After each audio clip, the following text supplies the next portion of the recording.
गजा में जंग बंदी के बाद इसराइली बमबारी का दोबारा आगाज।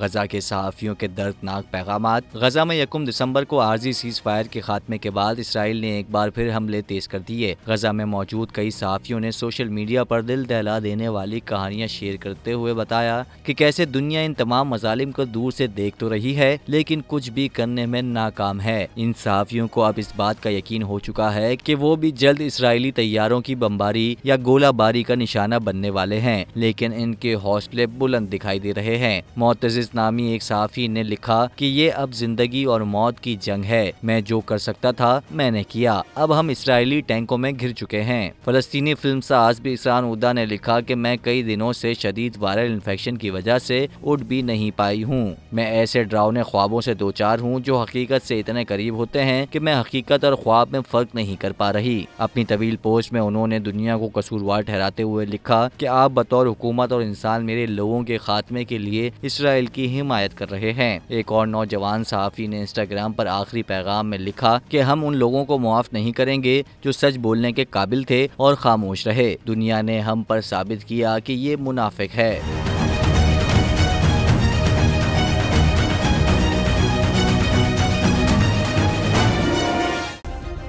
सब्सक्राइब करें और बेल दबाएं ताकि कोई खबर रह न जाए।